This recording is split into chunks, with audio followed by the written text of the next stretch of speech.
Uganda and Kenya entered a memorandum of understanding on cooperation in defense and security, which was signed in April 2022. The agreement provides for concurrent disarmament operations in both countries. There has been mistakes and some corruption in the disarmament in Karamoja. I'm now in direct touch with the raiders. The raiders came and met me. They looked for me, and I met them. So please don't arrest me that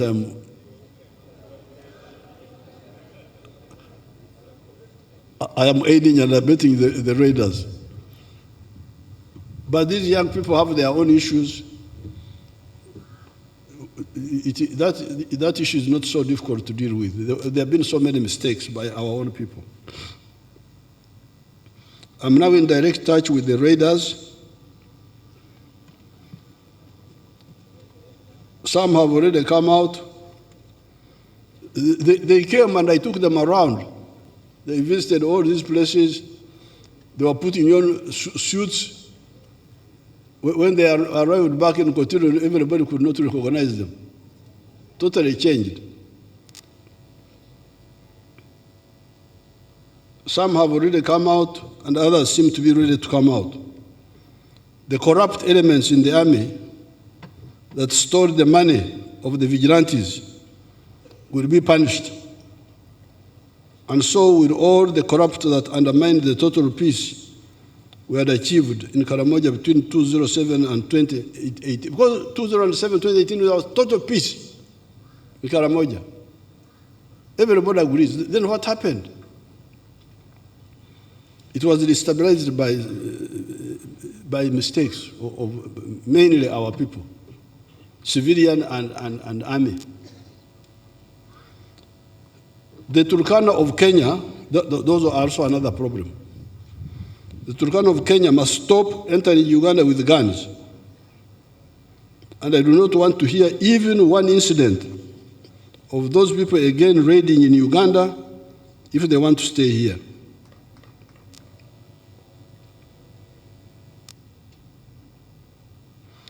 All the points put forward in the recent executive order, I gave an executive order recently dealing specifically with the cattle rustling, must be fulfilled. These other clans of Karamoja, I think I will be able to bring them back because I'm already in touch with all these groups. The Dodoth, the GA, the Matheniko, the Bokora, Pian. Now, the ones where we need to collaborate with Kenya are the Turkana. But we shall do it. They will stop, because otherwise, they even killed our geologists. 3 of our geologists were killed. I want those who killed the geologists to be brought back. They brought back the guns, but not the killers. I want the killers. But we also have a problem with our Pokot. Our Pokot, there's a man called Rolem. Have you heard of him? He must be around here. If you see him, inform the police.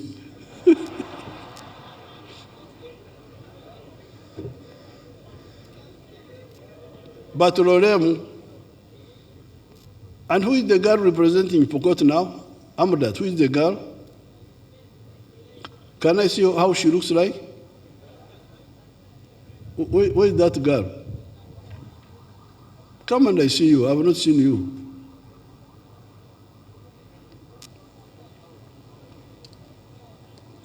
There was one who was shooting at Champan the other year. That was one of them. When we were in the shooting the other year. She's not here. She has gone to break. Your Excellency, she gave in an apology. She's not feeling well. She's what? She's not feeling well. She can't be here today. Oh. I hope she has not gone to raid.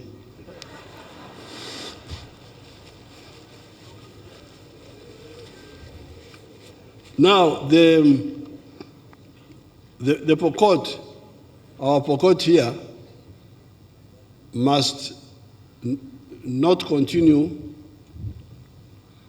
to steal from the other clans and take the cattle to Kenya. They should stop. Because I'm going to concentrate on them. But Rorem, they are my good people. Those you tell them that the old man, you saw him, and he's saying that you should stop. Rorem is here. Oh, you come on the microphone and they see how you look like.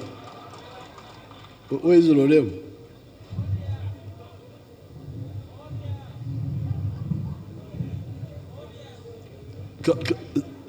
Come on the Uganda and see how you look like. According to the speaker, you're not supposed to say anything because the speaker said, oh, Rorem is now very fat. How do they greet in the Pokot? Sufai. Sufai? Yes, to the male. Then the female you say Takwenya. Oh, Takwenya. Yes. Takwenya like Sabine. Okay, now you have heard my message. Please help us. I will have answers immediately after the budget speech. Thank you. I will have mobilization. Thank you.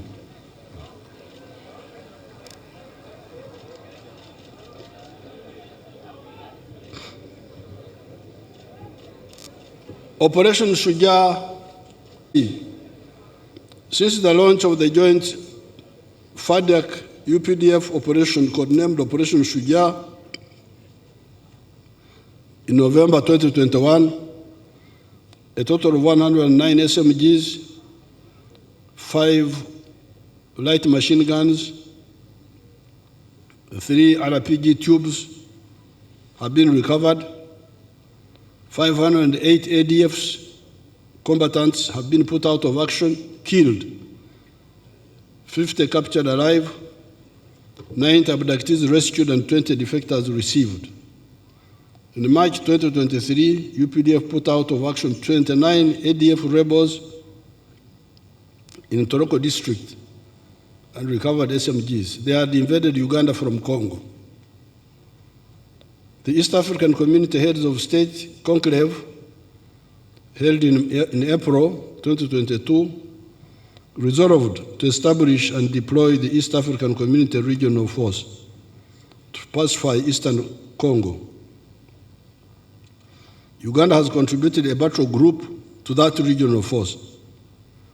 The recent deployment of the East African Force, augmented by diplomatic efforts from the regional states, will address the security challenges posed by instabilities in Eastern Congo. Security forces acts of sabotage in the form of vandalism, targeting electricity and water infrastructure. Security forces have arrested 15 key suspects in connection with masterminding vandalism of electricity and water infrastructure in central Uganda. Key among them is the so-called Colonel Mwonge, leader of a subversive group called Uganda Defense Forces. The arrests also targeted elements within Umeme and a network of scrap dealers. The operations have since recovered over 300 tons of assorted electricity equipment. This vandalism is done by haters of the NRM-inspired progress in Uganda. They don't want to see progress. They feel very unhappy when they see these electricity wires. They thought Uganda would not come up. So we are going to be very harsh with them. It's good we arrested them. They didn't resist, otherwise they would have gone to somewhere prematurely.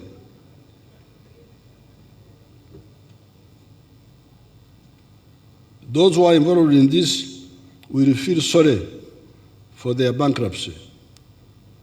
Land and land fragmentation. I wish to reiterate my call against the destructive inheritance practices such as land fragmentation. Over-fragmented land becomes LWD, land with disability.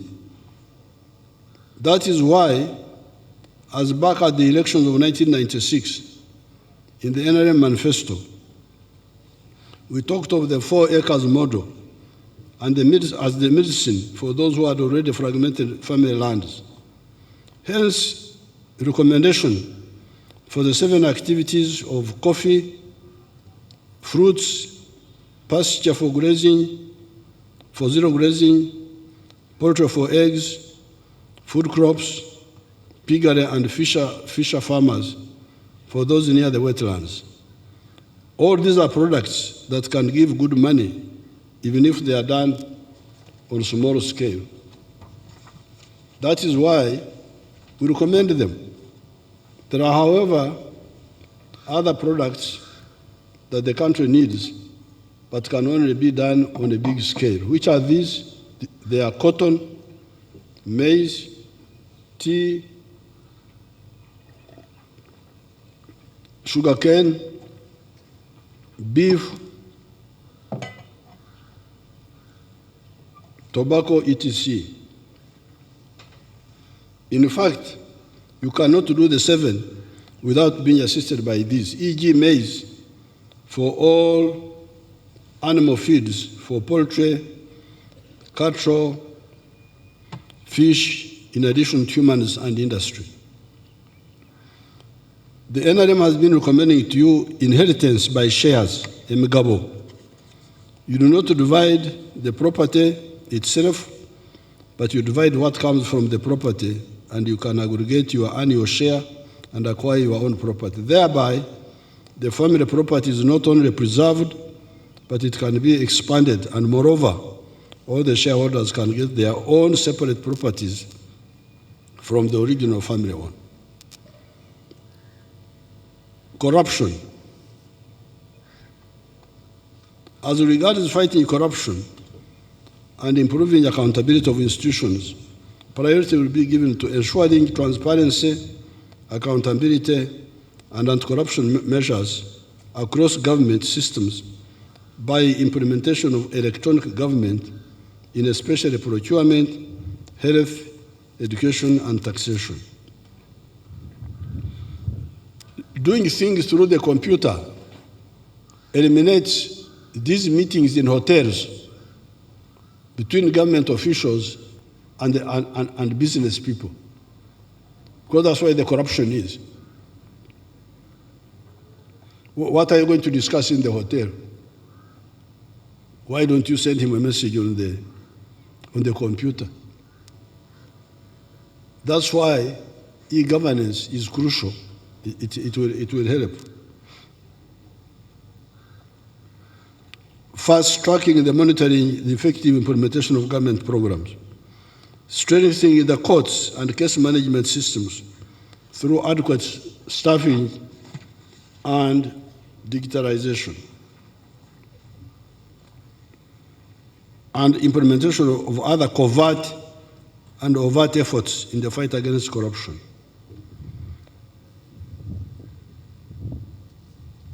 As we get near the conclusion, economic priorities of the government in the next financial year.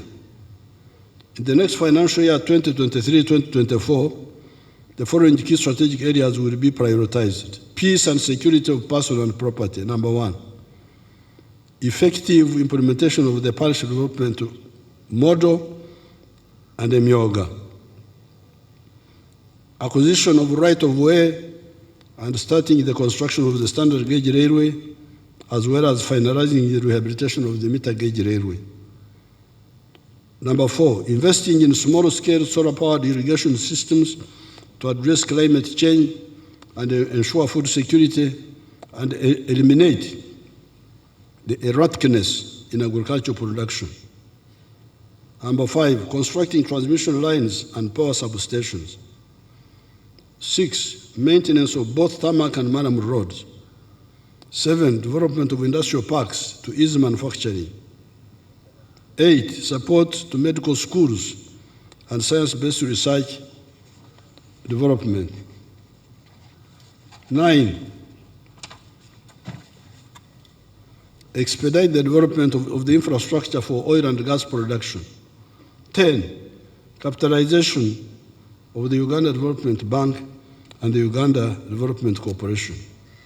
11, support to information, communication, and technology development. Anti-homosexuality law. Before I conclude and talk about the planned legislative agenda for the coming session of Parliament, I cannot avoid commenting on the noise about the anti-homosexuality law that you enacted and I signed recently. My stand on homosexuality has been repeatedly laid out to all and sundry.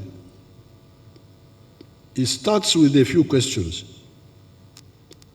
Why does somebody become a homosexual? Is it on account of genetic, hormonal, or psychological reasons? Discussions with our doctors and the other African doctors who had a conference with African members of parliament from 22 countries unequivocally led us to conclude that homosexuality is as a result of psychological disorientation at some point in one's life, not genetic and not hormonal, as some of us initially thought.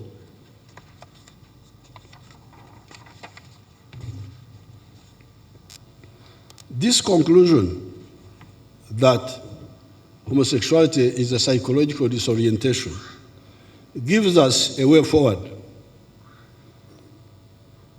logically, reasonably, without bias, without what? If somebody is a victim of psychological disorientation, do you criminalize him or her on account of that? Is it logical or fair to do so? The answer is no. Instead, such a person needs assistance to, if possible, overcome his psychological disorientation. I'm glad the MPs agreed with me and clarified this point in the law. Therefore, those who say that the homosexuals will be arrested if they go for medical care, etc., are wrong. The law now says that a homosexual will not be criminalized for merely being so, if he or she keeps the being to oneself. What then does the law fight? It fights this homosexual